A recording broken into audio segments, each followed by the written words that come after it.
L'idée, là, c'est pas de rien marquer, mais de dire absolument sans porte. Est-ce que ça pourrait amener à faire des mauvaises décisions trop vite pour essayer de frapper son but? Tu peux le faire, mais voici les règles que tu dois faire. Ouais. Voici qu'est-ce que tu dois monter. Voici qu'est-ce qu'on a besoin pour être capable d'y arriver. Ma façon de voir, c'était mieux de mettre un objectif qui est plus réaliste. Je veux m'acheter un 6 cette année, je veux m'acheter un 12 cette année, puis de le réussir, puis d'augmenter ton objectif.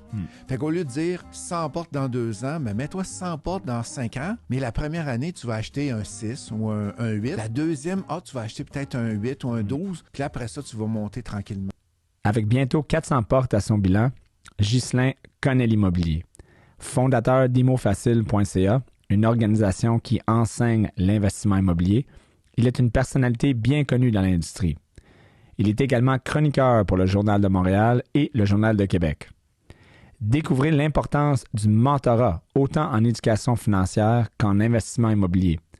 Apprenez comment il a acheté sa première propriété en majorité avec un solde de prix de vente pour tranquillement agrandir son portefeuille à bientôt 400 plus portes.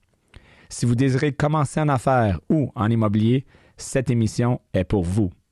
On se rejoint à la retenue.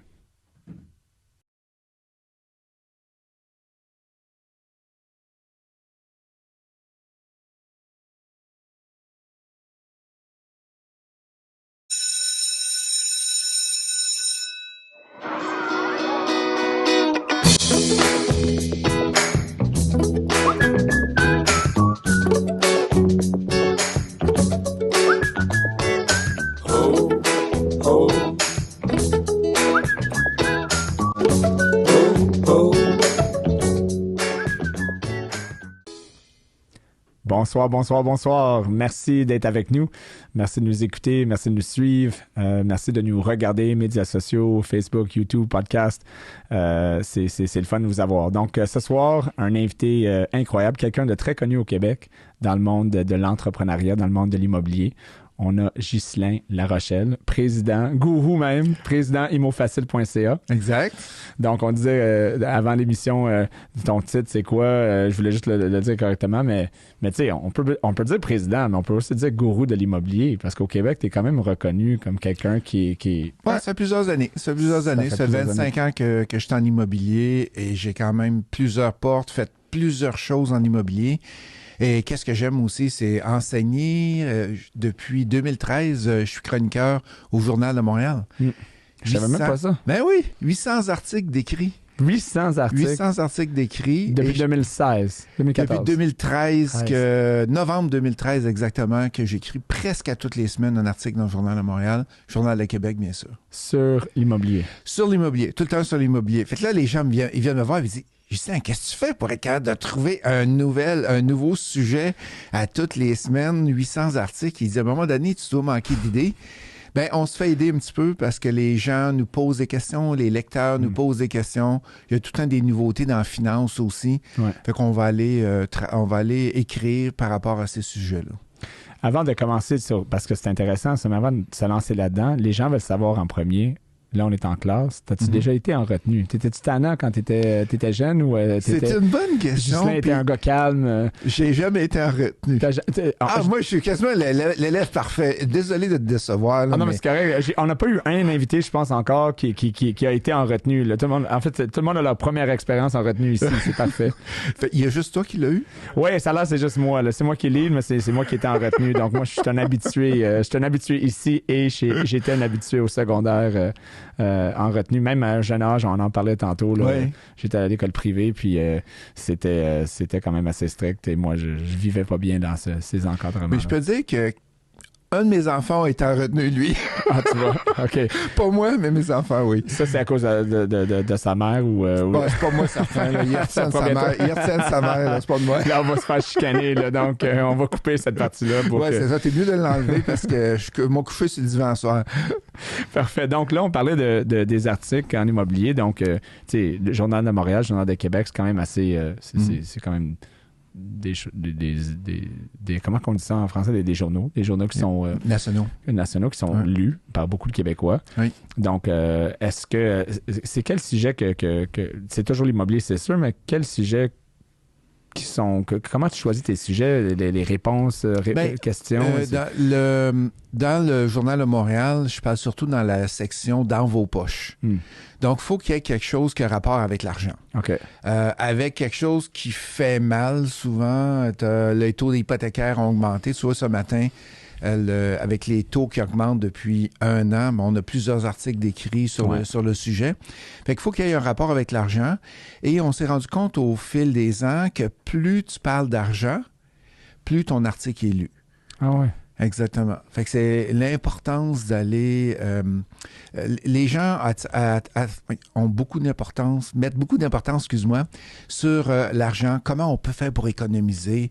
On parle d'offres d'achat, on va parler de courtage hypothécaire, on va parler de courtage immobilier, n'importe quel sujet. Qui touche l'argent. C'est un petit peu de chiffre à l'intérieur. C'est sûr que l'article est super bon. C'est intéressant parce que, tu sais, c'est une des conversations qu'on a avec les invités et des choses que je réalise après presque 20 ans d'être dans le domaine immobilier, finance, c'est que contrairement au reste du pays, au Canada et même aux États-Unis, que les Québécois manquent peut-être un peu d'éducation au niveau financier. Mais c'est pas qu'il n'y a pas d'intérêt. Parce que tu vois, comme tout ce qui parle d'argent, il y a beaucoup d'intérêt. Ouais.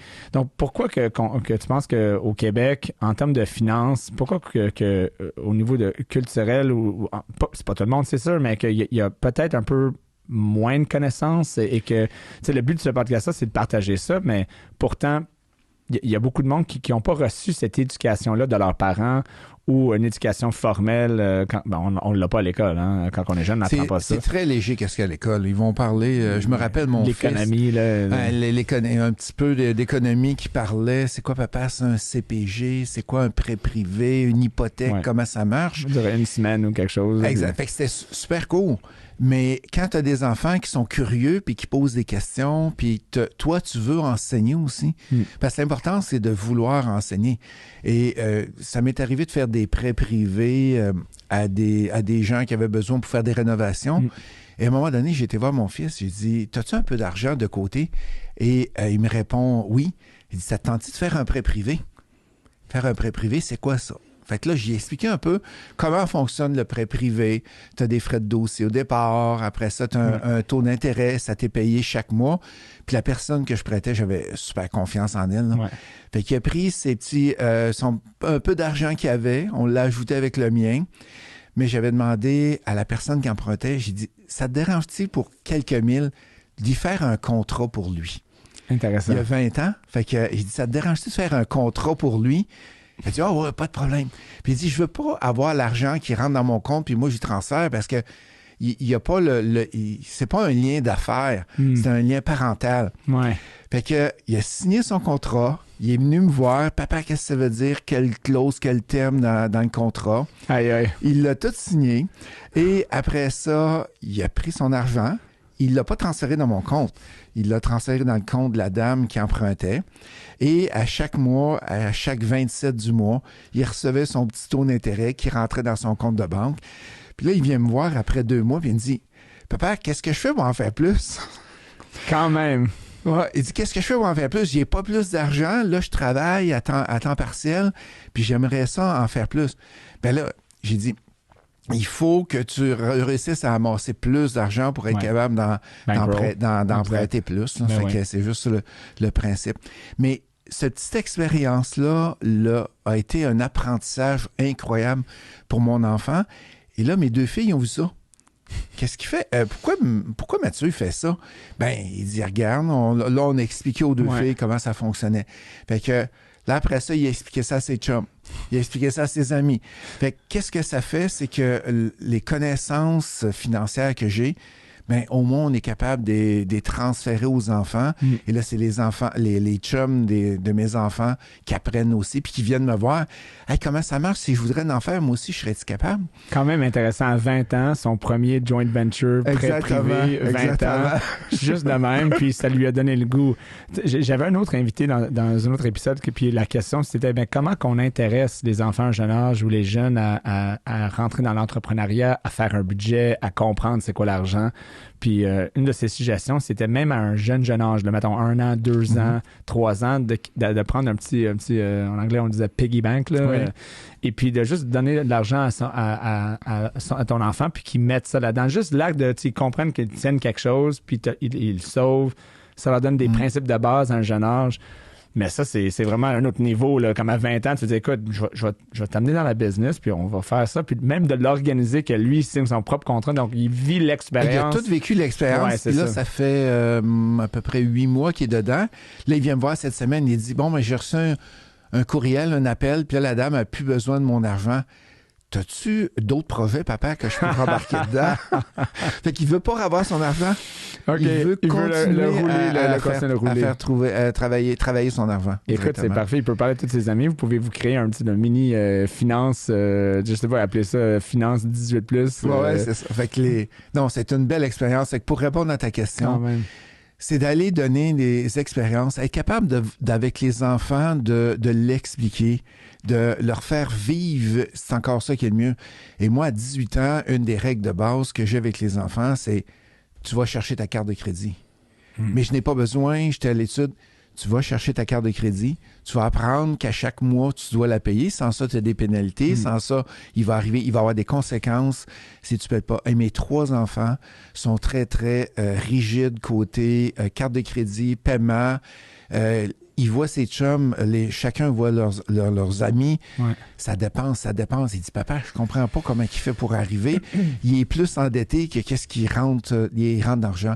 Mais c'est une éducation qu'il faut faire avec les enfants. Parce que vous lui avez donné une conscience par rapport à ça. Puis qu'est-ce que je retiens, c'est que pour partager, pour faire de l'éducation à tes enfants, c'est pas simplement de partager tes connaissances, mais de partager l'expérience. Exact. Donc, pas l'expérience, mais ton expérience, mais littéralement l'expérience de faire de l'investissement, d'épargner.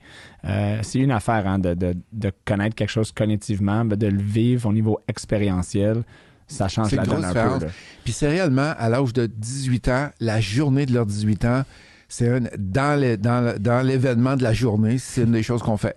On s'en va en banque, puis on va leur ouvrir une carte de crédit. Et on ne fait pas ça avant 18 ans, puis c'est là que c'est moi qui endosse. Ouais. C'est eux autres mêmes. Oui, c'est pas des gros montants, là, c'est 500 $. Là. Mais c'est mieux que ça soit vous, parce que moi, je me rappelle d'être au cégep, puis écoute, moi, mes parents m'ont pas enseigné rien des finances, puis je me rappelle très bien. Tu sais, je pense qu'il y avait tous les petits kiosques là, avec les banques qui étaient là. Hey, veux-tu une carte de crédit? Puis là, j'étais comme, attends, j'avais 18 ans, je venais juste d'avoir 18 ans, carte de crédit. Ben ouais, OK, carte de crédit, je vais être approuvé. Ben oui, c'était la banque TD, on peut le dire. Puis j'ai eu ma première carte, puis j'étais comme, OK. Puis je me rappelle le feeling, oh wow, la belle carte. Puis là, j'ai une carte de crédit, je suis un adulte. Première chose que j'ai faite, j'étais allé au centre d'achat. Puis ça se dit-tu? Hein? Est-ce que ça se dit qu'est-ce que tu as fait? Oui, c'est vrai. Okay. Oui. C'était normal. Ben, écoute, aujourd'hui, je ferais pas ça, là, mais. Puis j'étais allé dans un magasin, puis là, je marchais, je vais faire quoi? J'ai une carte de crédit, 500 $. Tu sais, je travaillais presque pas.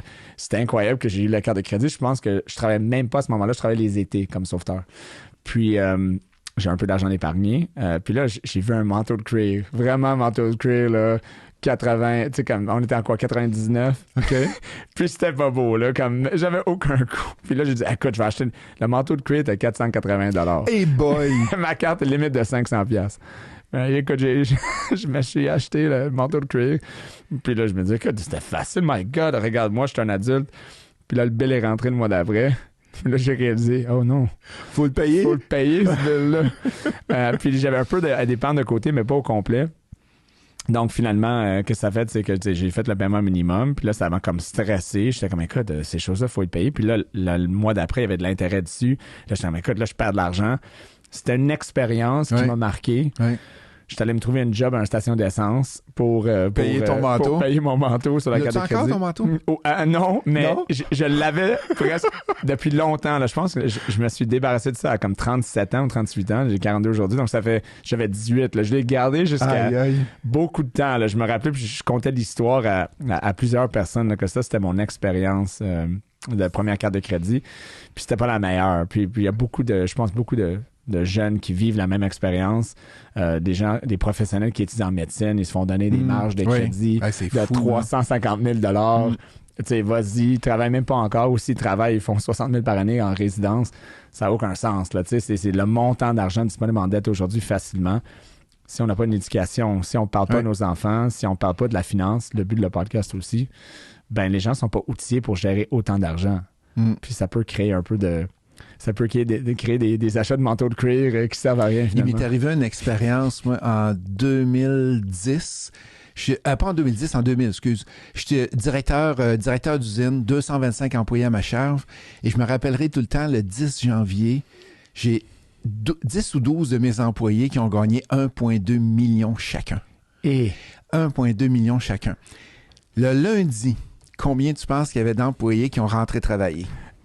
c'est soit 0 ou 10. Moi, je vais y aller avec 10. C'est pas 10. Il y en avait 3 qui ont rentré travailler sur les gens, avec tous les gens qui ont gagné. Ah, ouais. Et il y en a qui ont continué à peu près jusqu'à 1 an, juste pour le temps de placer l'argent, le temps de bien contrôler leur argent. Et je m'en rappellerai tout le temps d'un gars. Lui, il avait de la misère à contrôler 5 $. Il avait de la misère à contrôler 5 $. Il avait une vieille Toyota toute rouillée. Mais ça n'a même pas pris 3 ans. Il avait tout brûlé, son argent. Il ne restait plus rien. 1,2 million de taxes exactement. Net. Là, ouais, exactement. Fait que je dis tout le temps, quand tu n'es pas capable de contrôler 5 $, même si je te mets 1,2 million dans les mains, tu n'y arriveras pas plus. C'est vrai. Fait qu'il faut apprendre à contrôler les petits montants quand on est jeune ou quand on dépense. Puis les marges de crédit hypothécaire, tu vas t'acheter un truck, tu vas t'acheter un skidoo, tu vas t'acheter différentes choses. C'est pas ça que ça sert, c'est pas ça le but. Non. Mais il y a beaucoup de gens que c'est ça qu'ils font avec. Ils utilisent ça pour la consommation au lieu d'autres choses qui seraient peut-être plus utiles. Exact. Non, c'est vrai que l'autre façon de le regarder, c'est que la vie t'envoie souvent qu'est-ce que tu es prêt à recevoir. Oh, c'est bien dit, ça. Et puis, si tu n'as pas reçu $1 million encore ou si tu ne l'as pas créé, c'est parce que peut-être tu dois te poser la question, ben peut-être je ne suis pas prêt à le recevoir encore. J'ai pas fait des choses qui fait que ça, pour l'argent au moins, que ça ne rentre pas. Puis il y a souvent les gens vont entendre ça. Ben le voyons, là, je travaille fort, oui, mais il y a peut-être d'autres choses que tu pourrais faire pour te rendre à ce point-là. Parce que clairement, qu'est-ce que tu as fait jusqu'à date, tu ne l'as pas donné. Exact. Donc, si tu penses que juste faire les mêmes choses à chaque jour, de la même manière à chaque jour, va te donner des résultats différents.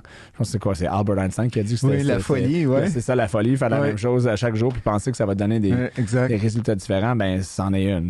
Donc, sur ça, pour faire les choses différemment, tu as une compagnie, une organisation, regroupement de gens et de professionnels, des gens qui ont de l'expérience, qui enseignent et qui promouvoient l'acquisition d'immeubles dans l'immobilier. Oui. Parle-moi un peu de l'historique d'ImmoFacile.ca ou ImmoFacile. Ça a commencé quand? C'était quoi ta vision initialement? Je te laisse aller. On a commencé en 2018. De juillet 2018, j'incorpore la compagnie. Donc, c'est récent. Qu'est-ce que je dis là, 2018? 2008, merci. OK, c'est ça, j'allais dire, mon Dieu! Il y a 25 ans d'expérience. Quelle histoire de succès! J'allais dire, il y a 5 ans, je disais, mon God, écoute, c'était...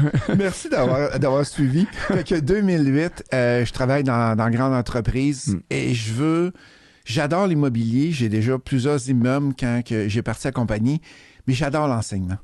Quand j'étais dans grande entreprise, j'enseignais le 5S, les Kaizen, les améliorations continues, un peu tout ce qui est qualité totale. J'aimais ça enseigner. J'ai dit, pourquoi que je ne pars pas une entreprise qui va prendre mes deux passions ensemble et qu'on va les mettre ensemble et on va enseigner les deux. Fait que c'est ça que j'ai fait. Et depuis 2008, je ne veux pas travailler. Moi, j'adore qu'est-ce que mon métier. Et j'ai un côté de formation. Fait qu'on enseigne aux gens le flip, le multilogement, le commercial, le développement de terrain, le chalet locatif aussi. Mais j'ai un aspect aussi que les bottines suivent les babines. OK? Ça veut dire quoi? Ça veut dire que je fais du développement de terrain aussi. J'ai 250 terrains de chalet locatif que je développe. J'ai 425 portes. Je suis en train d'en construire 120 dans la prochaine année. Du commercial aussi. Ça fait que j'ai un volet enseignement, puis j'ai un volet aussi développement, investisseur immobilier, et je tripe dans les deux. Donc, c'est bon parce que tu le fais en plus. C'est pas juste une question de « Ouais, faites-le. » Puis là, ben moi, je le fais pas, mais merci de me payer pour l'éducation. Là. C'est une question que tu le fais. toi-même personnellement, tu appliques tes propres... on apprend beaucoup, hein? En le faisant, puis en enseignant aussi, chacun des étudiants va avoir des problèmes, va avoir des défis, des sols contaminés. Je l'ai déjà vécu à plusieurs endroits. Quand tu arrives là, c'est beaucoup plus facile d'enseigner que de dire, va voir un gars d'environnement, il va t'expliquer un peu comment ça fonctionne. Oui, puis c'est en obtenant l'intelligence du groupe où est-ce qu'on peut avancer plus vite. Là. Tu peux découvrir des choses tout seul tout le temps, mais si tu t'entoures avec des gens qui ont plus de connaissances ou qui ont des connaissances différentes que les tiennes, tu peux avancer plus rapidement. Je me rappelle, tu as mentionné ça, je me rappelle j'ai étudié en mathématiques. OK. Puis des fois, les mathématiques, le plus tu avances, le plus que ça devient complexe. Oui. Et une des choses qui m'a aidé beaucoup à traverser mes études, c'est que j'étudiais souvent on appelait ça au cégep ou même à l'université, le Math Lab, là, comme où est-ce qu'il y a tous les gens en mathématiques. Puis j'étudiais là. Puis souvent, les gens se posaient des questions. Puis j'ai réalisé que le plus que j'aidais les gens quand ils me posaient des questions, le plus que j'apprenais et que j'étais meilleur. Oui. Weird. Pourtant, même quand je connaissais pas la réponse, ça m'aidait parce que je disais, moi, c'est une maudite bonne question parce que ça se peut que ça soit sur l'examen. Merci de me l'avoir posé. Je le sais même pas. Attends, on va aller essayer de le trouver puis savoir comment le faire. Puis il y avait des preuves que tu pouvais poser des questions aussi. Donc, j'applique la même chose ici. Comme des fois, en aidant les gens autour de toi, tu fais le travail, je fais les mathématiques aussi, mais en aidant les gens autour de toi, ça t'améliore en plus. Donc, non seulement ça t'apporte d'aider, mais ça t'apporte personnellement avec leurs enjeux, leurs problèmes. Donc, je ne sais pas pourquoi on était en retenue. Donc, c'est ça. Fait que là, on a je me rappelle de mon parcours scolaire, mais ça me rappelait de cette expérience-là qu'effectivement, le plus que tu aides les gens, le plus que tu t'aides toi-même. Donc, puis tu enseignes, puis des fois, il y a des défis que les gens en coaching vont avoir. Hey, j'ai jamais eu ça de ma vie. Je suis pas capable de t'aider. Mais attends un petit peu, j'ai quelqu'un que je sais, que je connais, qui va être capable de t'aider. On va aller trouver la solution. On va trouver la solution. Et souvent, la meilleure façon d'apprendre là-dedans, c'est de ne pas laisser l'étudiant ou la personne que tu coaches seul. C'est que tu apprends aussi en même temps. Et qu'est-ce que ça fait? Ça va pouvoir te servir plus tard. Donc, c'est vraiment intéressant. Pour les gens qui se joignent, parce que là, j'imagine, ils veulent investir dans l'immobilier. Dans ton cas, quand tu as commencé Mots Faciles 2008, tu avais déjà un portfolio un peu. Exactement. Tu avais commencé tranquillement, j'imagine.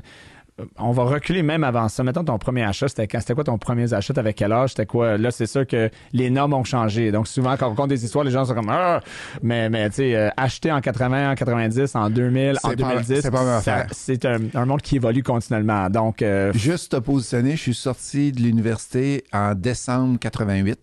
OK? Et après ça, j'ai été travailler 3 ans à Toronto. J'ai travaillé à Mississauga pendant 3 ans et j'ai acheté ma première maison là-bas. Mon premier semi-détaché, je l'ai acheté. C'est mes parents qui m'ont aidé avec la mise de fonds. Et j'avais aucune banque. Il n'y avait aucune banque dans mon premier achat. Là, les gens me demandent tout le temps, mais comment tu as fait pour acheter ça avec aucune banque? 90% de balance de vente, c'était le vendeur qui me fournissait, qui me finançait. Et de mémoire, il me semble que c'était 12 ou 14% le taux d'intérêt. 88-89, c'est ça? Il faudrait aller voir, mais il me semble que c'était ça. 12 ou 14 qu'il y avait. Et le vendeur me l'avait fait à 6%. Fait que moi, ça me décollait, ça m'aidait à partir. Mes parents m'avaient aidé, j'avais un peu d'argent d'accumuler aussi. Fait que en décollant comme ça, j'ai réussi à m'acheter une maison. Fait que souvent, il faut aller en dehors de le chemin connu. Exactement, les chemins battus, c'est ça, exactement.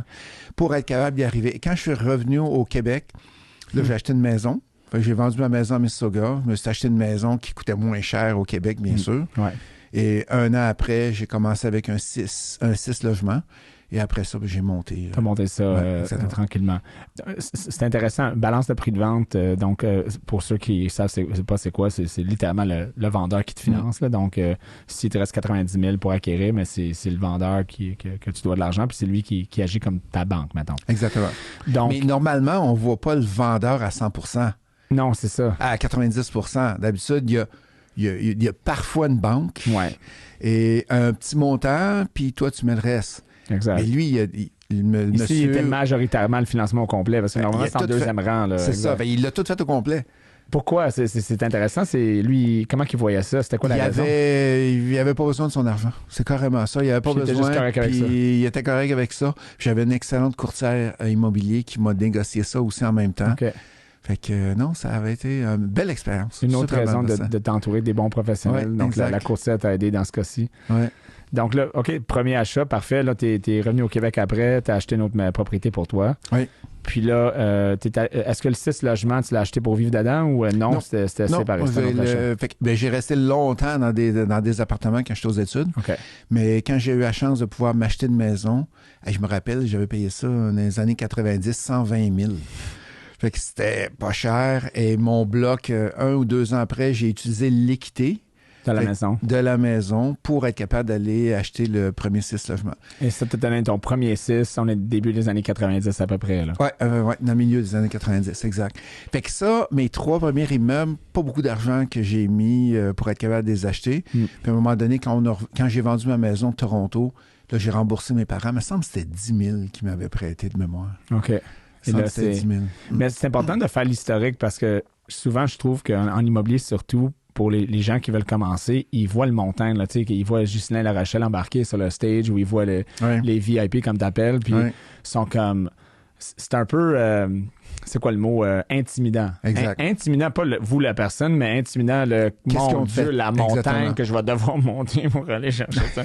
Comme, tu sais, c'est... Puis c'est important de mentionner l'historique parce que ça met en contexte que tout le monde commence, en général, tout le monde commence à peu près au même point. Oui. Tu commences petit, puis le plus difficile, l'immeuble le plus difficile à acheter, c'est le premier. Ouais. Après que tu as fait ton premier, tu C'est as ça. appris comment ça fonctionnait. Après ça, c'est beaucoup plus facile. Puis ça, je le vois dans tous mes coachings. Quand ils ont fait le premier, après ça, ils sont partis, puis là, ils sont capables de le faire. Ça déstresse un peu. Ça déstresse. Je me rappelle, dans notre programme de coaching, on a des visites d'immeubles. OK? Fait qu'on va visiter 5-6 maisons. Et c'est des maisons pour faire des flips. De l'achat, de la rénovation et de la revente. Puis à la fin de la journée, là, on s'en va dans un restaurant. Le courtier immobilier est avec nous autres. Puis on fait un calcul, puis on fait une offre d'achat. Je me rappellerai tout le temps d'une maison. Il y avait un calcul qui était à 42 000 de profit. Et les 9 personnes qui étaient au restaurant, personne ne voulait signer dans le bas de la feuille. Et « Ah non, j'ai peur, je ne le sais pas trop ». Fait que là, je leur ai demandé, ça vous dérange-t-il si je prends ma fille de 19 ans puis que je lui donne le deal parce que vous voulez pas le signer? Non, c'est correct qu'on s'en fait. Fait que ma fille a fait le deal. C'est sûr que je l'ai aidé un petit peu, là. Mais elle l'a fait. Elle a 19 ans. Là, à 19 ans, elle commence dans la vie. Puis c'était un bon départ pour elle pour aller chercher 40... Je pense qu'elle a fait 39 000 aux États-Unis. Encore l'expérientiel. Exactement. L'expérientiel. Tu permets comme parent de faire l'expérience de qu'est-ce que c'est. Puis pas trop... Il y a une balance à striker, je pense, entre je t'aide, mais il faut que tu fasses l'expérience ou je te le donne, puis tiens, c'est gratuit. Il faut trouver l'équilibre. Là, parce que sinon... Puis moi, c'est pas donné, c'est que tu prends ton expérience. Ouais. Et c'est elle qui gérait le contracteur. Elle a tout fait ses plans, la designer. J'étais là pour approuver à la fin. Ouais, OK, c'est bon. Attention. Attention, faire ça là-dessus. Quand on est venu pour revendre l'immeuble, ça a été tout un défi qu'on a eu avec elle parce qu'on s'est ramassé avec un inspecteur qui a vu une goutte d'huile en dessous du réservoir à l'huile. Fait que là, ça, c'est un classique. Là. Ah, on peut en parler des inspections des fois que le problème est gros comme ça, puis dans le rapport d'inspection, ça se lit comme si c'était comme la maison. Ma maison que j'ai achetée à Lorraine, j'ai lu mon propre inspection, là, puis je relis aujourd'hui des fois, puis je te dis, c'est pas la même maison. J'aurais cru que ma maison était à côté, qu'elle allait s'effondre, puis en réalité, il y a toujours des petits problèmes à régler. Ouais, c'est ça. Puis comme tu dis, quand t'es jeune, tu sais pas, c'est ta première achat, tu lis l'inspection, c'est comme, man, cette maison-là, oublie ça, là, c'est la fin du monde. C'est avec l'expérience que tu réalises que ah non, c'est vraiment cool. Mais il n'y avait pas grand-chose. Puis finalement, quand on a eu fini de rénover la maison, elle ne voulait pas vendre. Elle voulait continuer à rester dedans. Fait qu'elle est restée dedans, je pense, quelques années.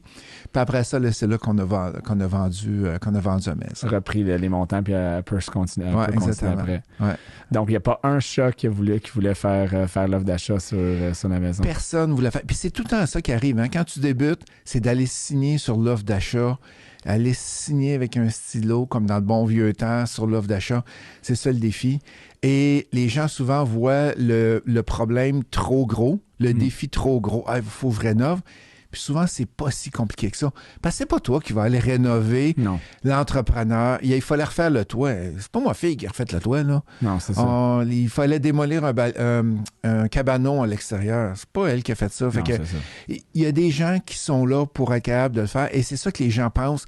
Je pense que je vais être obligé de tout faire. Gérer les employés ou les entrepreneurs, gérer le gestionnaire, gérer les locataires, gérer les problèmes d'électricité. Comme on dit souvent, là, l'appel le samedi soir à 3 heures du matin, là, il n'y en a pas d'appel à 3 heures. Si tu es bien installé, c'est une bonne équipe autour de toi, il n'y en a pas. C'est d'aller avoir une bonne équipe tout le tour. Et dans une de mes formations, qu'est-ce que je fais? Je leur montre, si tu veux réussir, entoure-toi bien. Exactement ce que tu as dit tantôt, Ryan. Ouais. Mais si tu veux avoir de la misère, va te chercher un organigramme que c'est moi, et que tout ce que tu veux pour essayer de sauver. L'obsession de tout faire soi-même. Exactement. D'investir soi-même, de rénover soi-même, de trouver le financement soi-même. Tu sais, c'est tout le monde, il écoute une vidéo YouTube puis il pense que, tu sais, moi, je vais faire soi-même parce que je vais épargner. Puis peut-être, mais le problème, c'est que tu n'as pas les expertises nécessairement pour déterminer qu'est-ce qui est faisable, qu'est-ce qui n'est pas faisable, puis qu'est-ce qui est bon. Puis donc là, tu t'embarques dans des problèmes et tu crées tes propres problèmes en tentant d'épargner. Ça ne veut pas dire qu'épargner, c'est mauvais, mais c'est de comprendre où est-ce que tu es bon, où est-ce que tu n'es pas bon, puis d'aller chercher du monde qui savent qu'est-ce qu'ils font dans les domaines que tu ne sais pas. Mais c'est de comprendre le flot de l'argent aussi. Si tu fais des rénovations, tu fais de la céramique, puis on est obligé de recommencer à céramique parce que les espaces sont trop larges, puis j'ai vu des cas que c'est arrivé, ben tu as fait le travail pour rien. Ouais.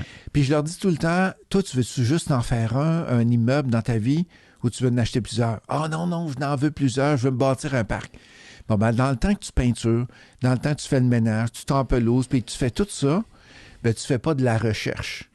Et ça équivaut peut-être à 30-40 $ de l'heure que tu économises. Mais dans le temps que tu fais de la recherche puis tu trouves un deal, ben c'est peut-être 1 000-2 000 $ de l'heure que tu vas faire en le trouvant. Mais c'est que tu le vois pas tout de suite. C'est quand tu vas aller acheter ton prochain. Fait qu'aimes-tu mieux faire 30 $ de l'heure ou t'aimes mieux d'en faire 1000? Oui, non, c'est un bon point. Je pense que la question qui vient quand on écoute ça, c'est OK, c'est beau d'avoir une équipe, mais comment je les trouve? Comment que je filtre le bon plombier ou le bon électricien? Le bon contracteur, on sait tous, parce que moi, je viens juste de sortir de faire des rénovations quand même assez mesurables dans ma propriété. Puis j'ai des immeubles aussi, j'en ai fait des rénos. Puis durant les années, j'ai bâti l'équipe. Ça, c'est mon expérience. Exact, ouais. Mais j'en ai eu des mauvaises expériences. Parce que c'est oh boy, je vais pas faire ça encore une fois, j'ai mal choisi. Tu l'avais la même aussi, c'était le même cas, venez eu. Donc, tu choisis le mauvais gars ou la fille qui marche pas, puis j'aurais dû catcher ça. C'est quoi ton conseil par rapport à ça? Quand tu bâtis ton équipe, c'est quoi les choses à regarder pour voir, est-ce que ce contracteur-là, je vais avoir un prix qui est fair? On veut pas dire... il faut respecter l'autre personne qui a son entreprise aussi, là, que le prix va pas être gratuit, là, d'essayer de toujours épargner, mais comment tu balances entre qualité, authenticité, intégrité, puis bon travail, tout ça ensemble avec un budget qui est fair?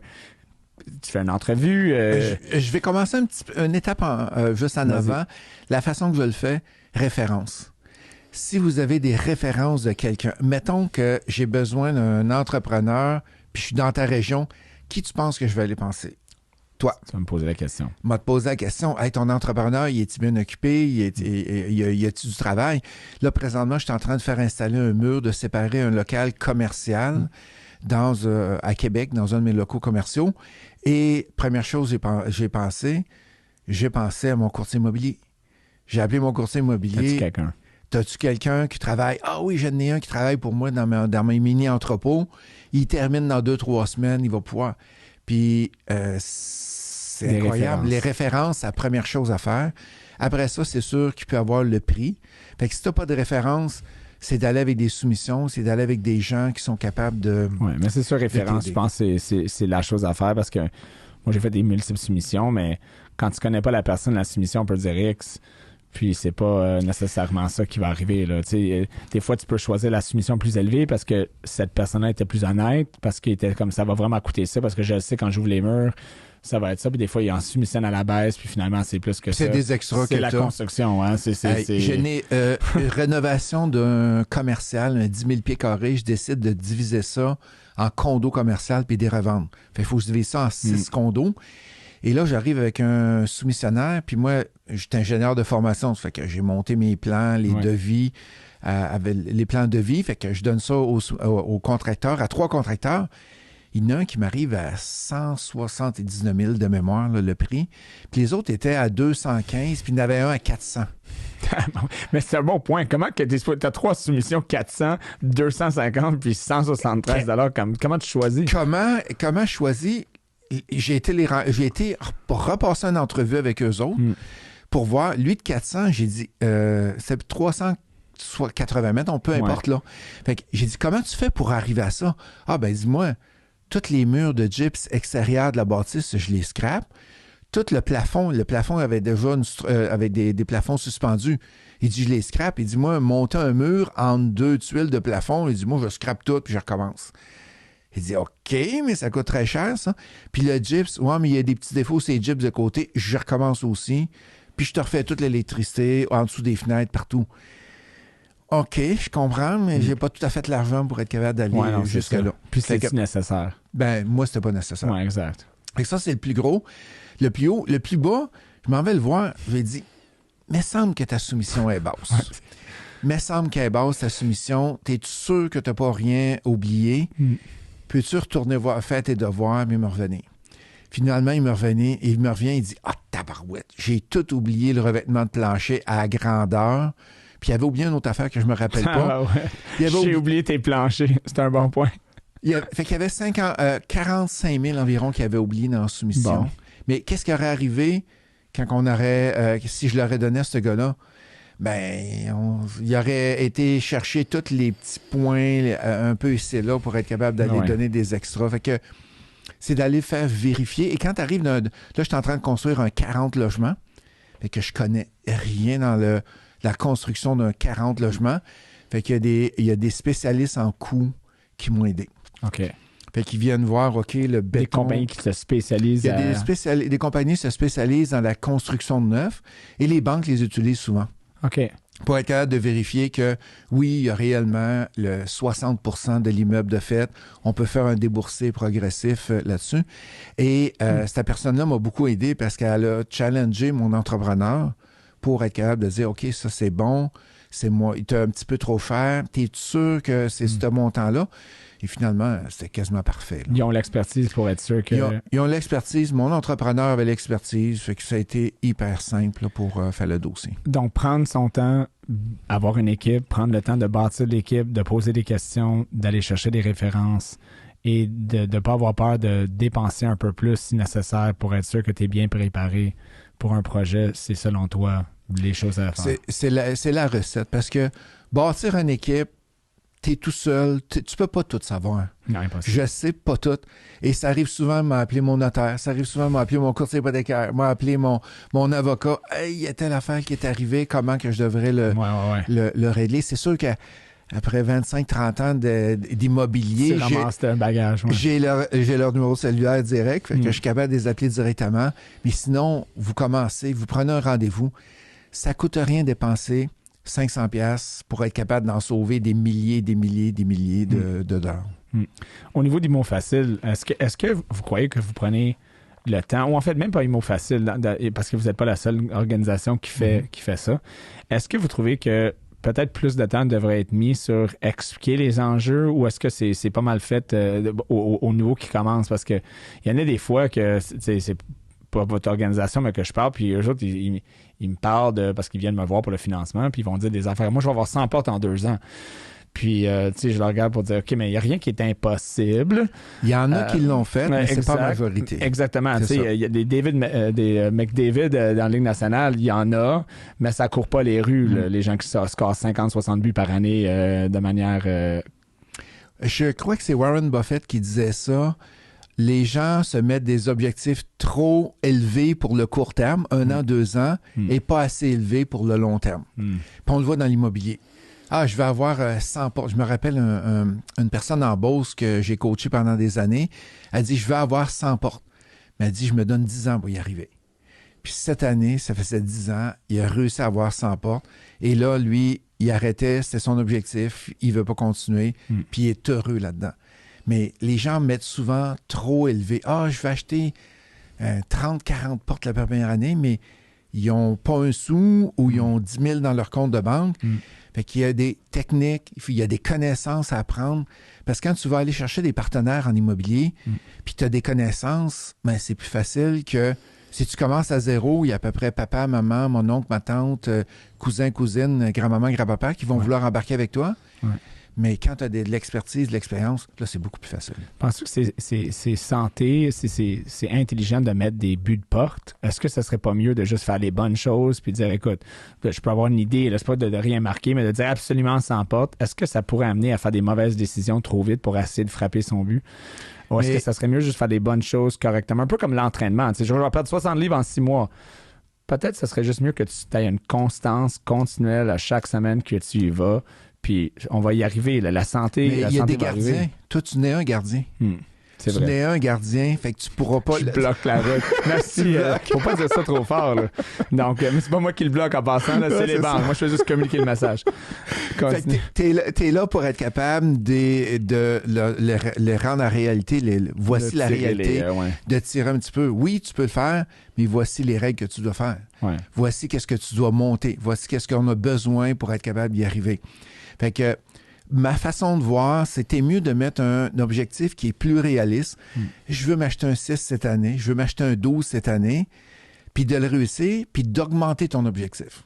Fait qu'au lieu de dire 100 portes dans 2 ans, mais mets-toi 100 portes dans 5 ans, mais la première année, tu vas acheter un 6 ou un 8.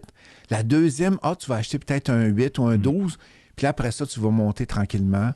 Ben, c'est quand même assez vite, là. Quand même. Ouais, c'est quand même assez vite. C'est vite pour aujourd'hui. Ouais, exactement. Pour se rendre à 100 portes. Parce qu'il y en a qui le font. Ouais. Mais c'est des gens qui sont dédiés, qui vont foncer, qui vont avancer, puis ils n'ont pas juste 5 heures par semaine à mettre sur le projet, là. Non, c'est vrai. Donc, dans l'immobilier, on sait, tout le monde, on voit ça sur les médias sociaux, on voit ça un peu dans les groupes.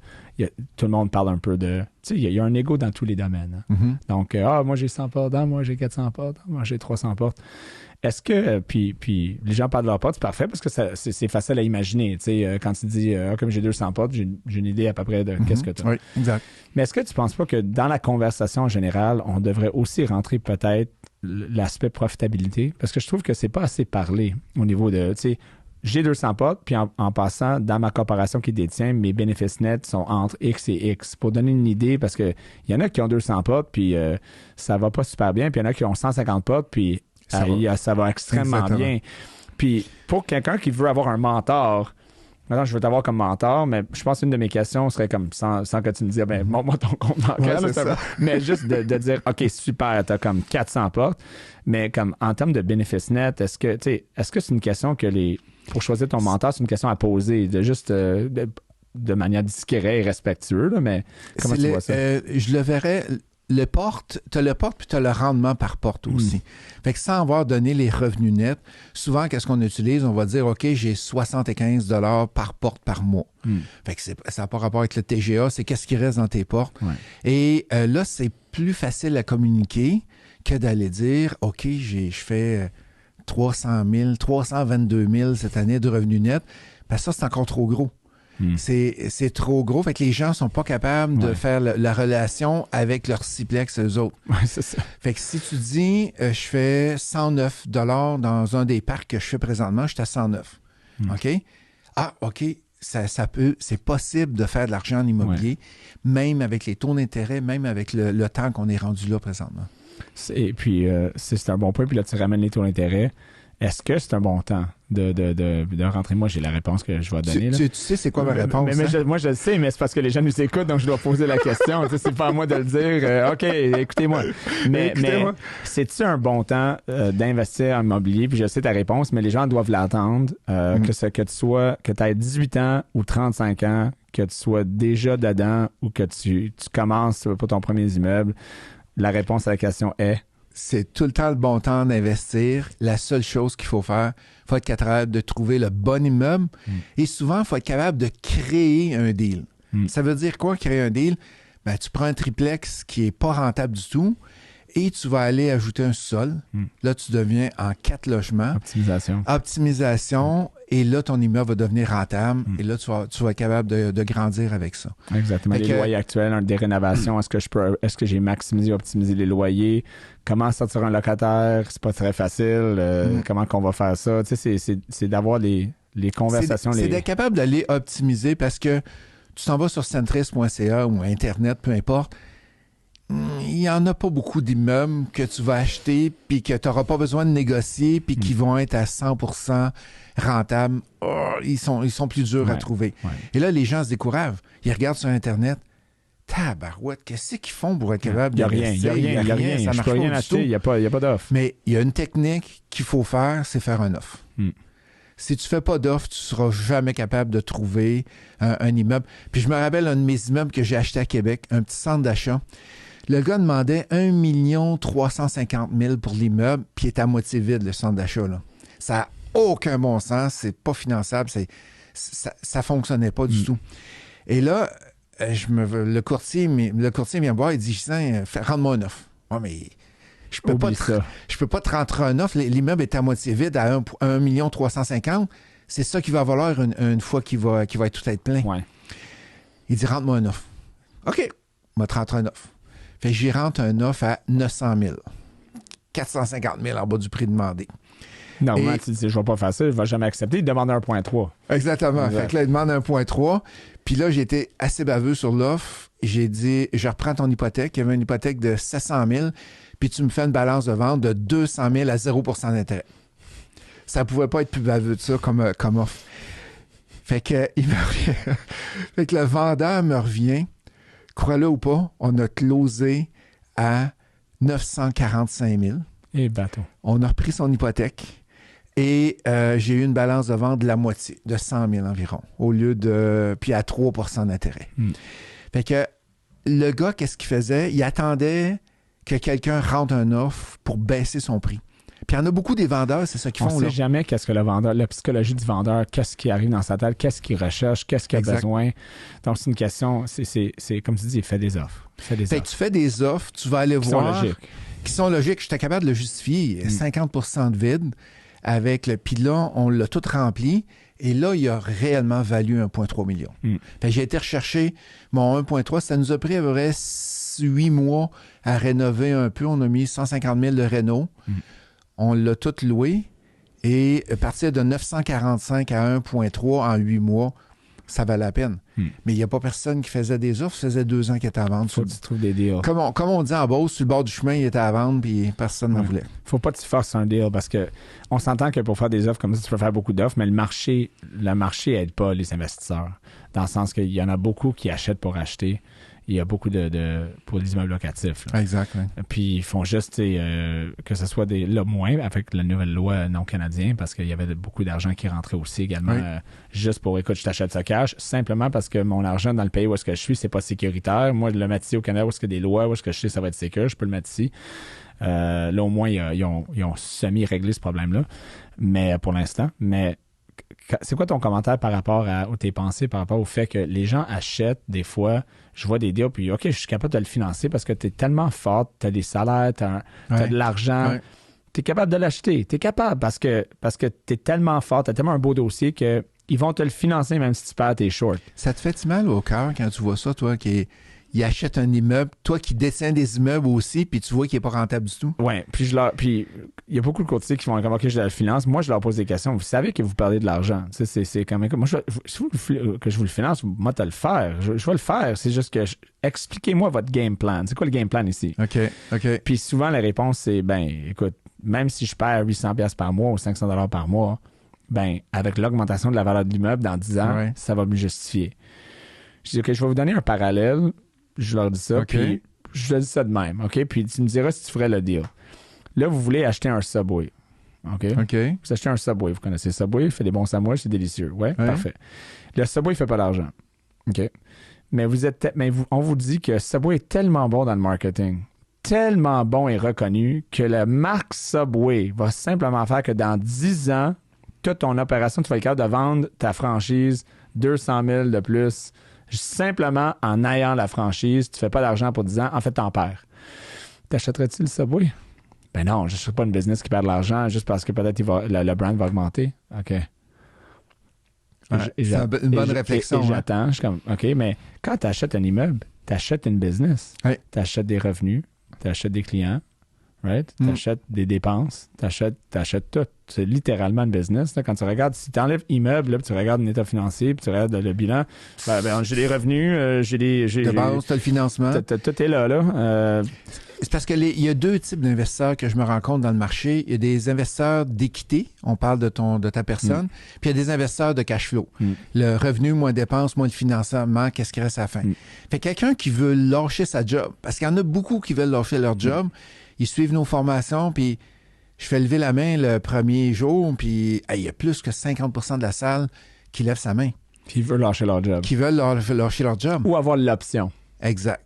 Mais le défi qu'il y a là-dedans, c'est que si tu achètes des immeubles qui ne sont pas rentables, comment tu vas vouloir lâcher ta job? C'est l'inverse qu'il va falloir que tu fasses. Il va falloir que tu aies une deuxième job pour compenser tous les immeubles que tu as achetés qui ne sont pas rentables. Parce que ça devient de plus en plus difficile de les financer. Si tes immeubles sont à perte, financer la prochaine va être encore plus dur parce que ton portefeuille est en perte.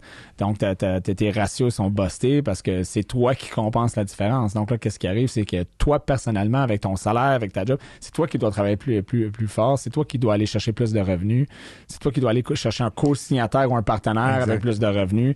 Donc là, c'est comme si, oui, tu avances, mais tu avances avec une jambe cassée puis un bras qui est attaché en arrière du dos. Là. Mais c'est correct d'avoir des immeubles qui ne sont pas rentables, je te dirais, pour 1 an ou 2. On va acheter l'immeuble comme C'est quoi le plan? C'est quoi le plan? Comme exact. moi, mon immeuble commercial là, qui était à moitié vide. Il n'était pas rentable tout de suite. Il n'était pas rentable, ça, je peux te le dire. Mais tu avais un plan. Exactement. Fait que c'est ça qu'il faut aller chercher. Il faut avoir un plan puis dire, OK, on va le faire de même pour être capable d'avancer. C'est ça. Puis c'est le même principe dans le cas d'un prêt privé. La banque te refuse, tu vas aller vers un prêt privé. Le prêteur privé, tu peux être sûr qu'il va te demander c'est quoi ton plan A, ton plan B puis ton plan C. Il est mieux de te le poser parce que si tu ne le poses pas, change de prêteur privé. Exact. Parce que lui, il y a d'autres plans. Lui, il a un plan. S'il ne pose pas la question. Il veut reprendre ton immeuble exactement, à la fin. C'est ça. Fait que c'est d'aller chercher un plan A, un plan B, un plan C. Puis c'est OK d'avoir des revenus qui sont moindres. Mais quand tu achètes un 6 logements, puis ça fait 20 ans que les locataires sont là, puis tu sais que tu peux pas augmenter beaucoup les revenus, puis tu penses, toi, que l'année prochaine, tu es le nouveau propriétaire, puis tu vas aller augmenter les revenus de 100, 200, 300, 500 piastres. Ça s'appelle le tribunal. Le tribunal, exactement. C'est le tribunal du logement. Exactement. Donc, tu vas pas y arriver.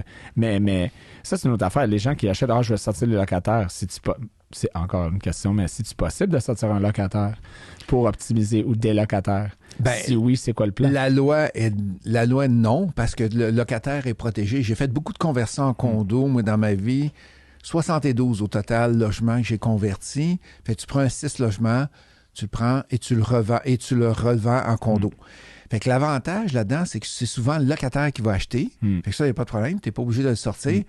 Mais il y a des Puis quand tu fais une conversion en condo, tu veux aussi que le locataire reste dedans parce que là, c'est un investisseur qui va acheter puis il va y avoir un locataire qui va être à l'intérieur. Mais quand tu veux changer quand tu fais la conversion, les locataires sont protégés à vie dans l'immeuble. Fait que s'ils respectent les règles, s'ils respectent les règles, ils payent le loyer, il n'y a aucun problème, ils vont être protégés à vie dans l'immeuble. Puis c'est une protection qui est sociale, puis c'est correct de l'avoir comme ça. Fait qu'en tant qu'investisseur, nous autres, c'est de la négo. Il faut aller voir les gens s'ils veulent sortir. Payer un déménagement, une compensation, une prime de départ. Il y en a des fois qui arrivent à un moment donné, j'arrive avec un locataire et le locataire avait besoin, il voulait s'acheter une maison. Quel bon timing. La personne voulait s'acheter une maison, fait qu'on l'a aidé et nous autres, on a pu faire une conversion en condo. Mais qu'est-ce que je vois que je suis pas d'accord avec, c'est les gens qui vont pousser les petites madames, les petits messieurs, puis que c'est de la rénoviction, on sort les personnes, peu importe qu'est-ce que ça coûte, et puis en bon français, il les écœure pour sortir.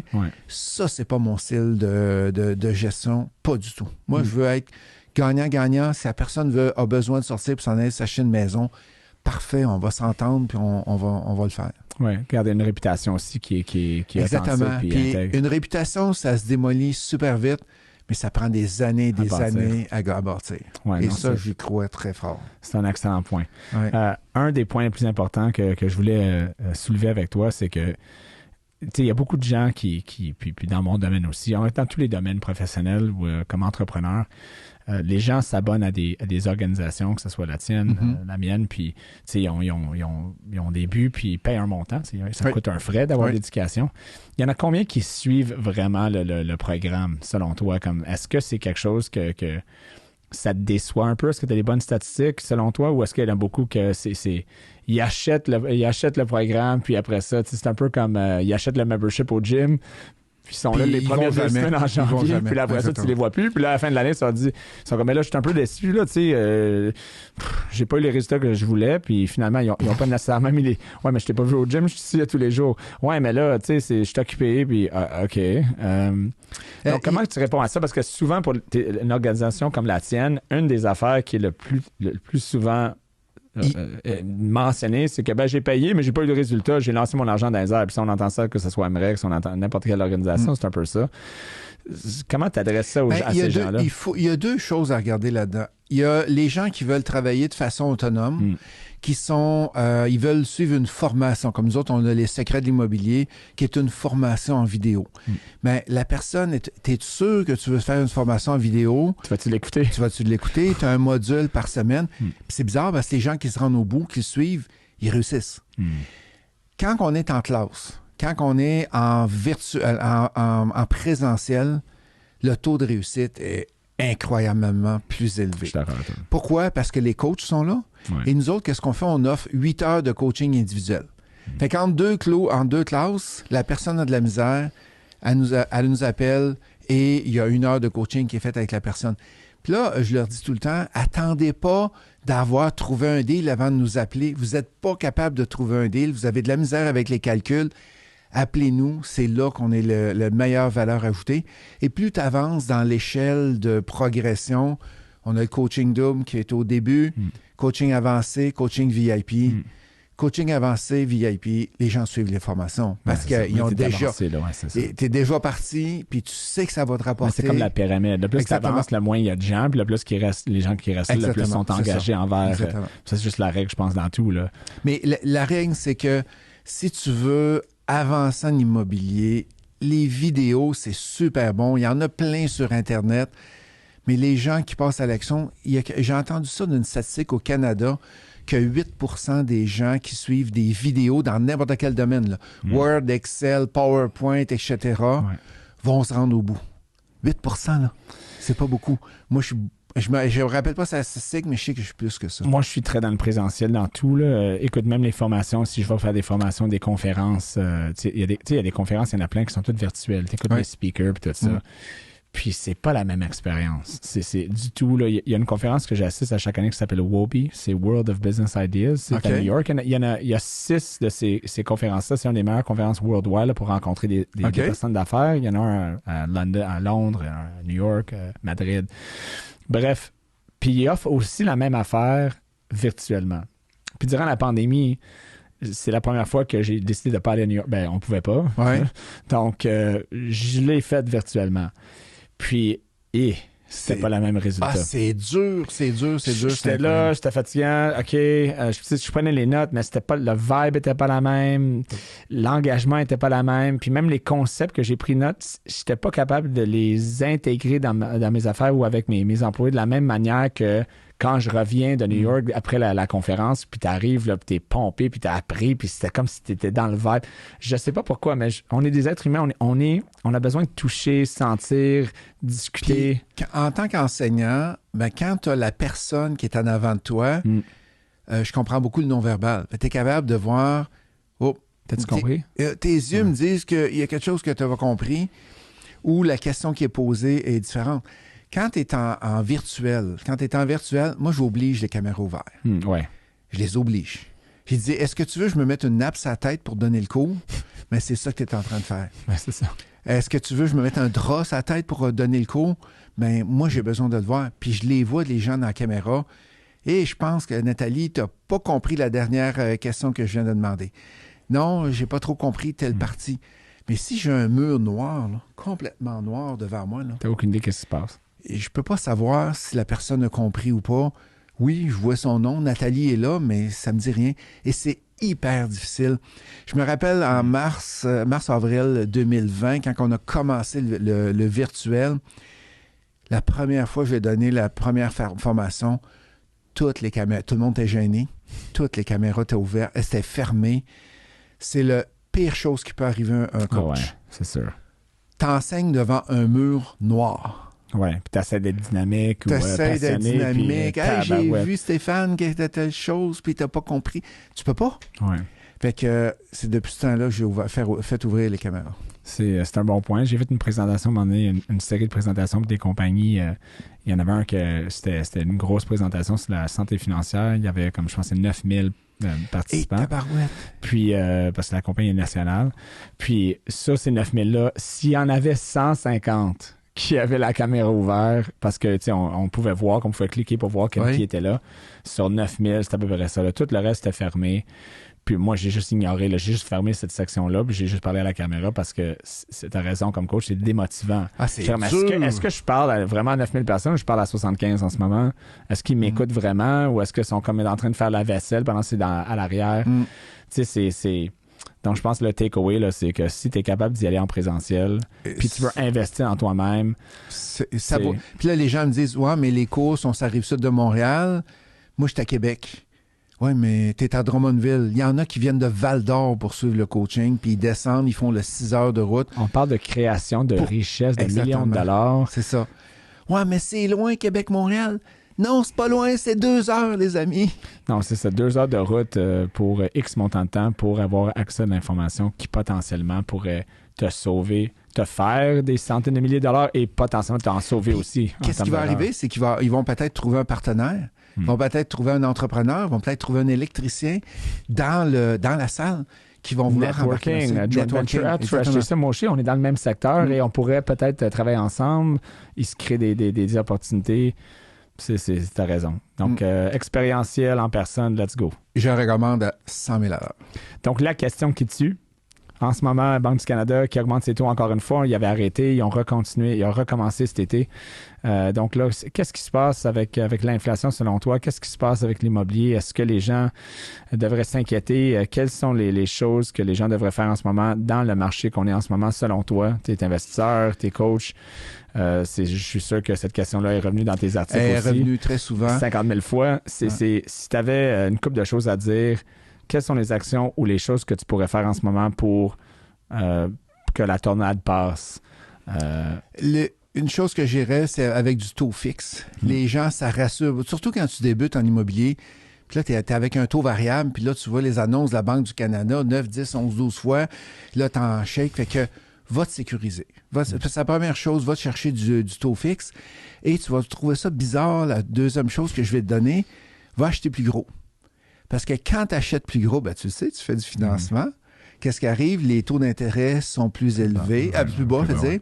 Les taux d'intérêt sont plus bas que si tu achètes juste un 6 logements. Fait que va regarder pour acheter plus gros, va te chercher des partenaires et va acheter plus gros. Ça hedge ton risque aussi. Exactement. Tu as un triplex, tu perds un locataire, tu perds 33 % de tes revenus. Exact. Tu as un 12, 14 logements, tu perds un locataire, tu es moins exposé. Exactement. Donc, puis si on parle d'un 24, un 36, puis tu vas en chercher encore plus, voilà. Ben, plus c'est élevé, plus c'est facile. Puis ça, les gens... Ironiquement. Ils le recommandent. Ils comprennent pas ça souvent. Fait que la difficulté là-dedans, c'est d'aller chercher partenaire, d'avoir des gens qui embarquent avec toi. Mais dans mon coaching, qu'est-ce que je dis souvent? Si toi, tu es bon comme partenaire actif, reste partenaire actif, puis va te chercher du passif. Le passif, c'est comme un CPG, on va dire. Ouais.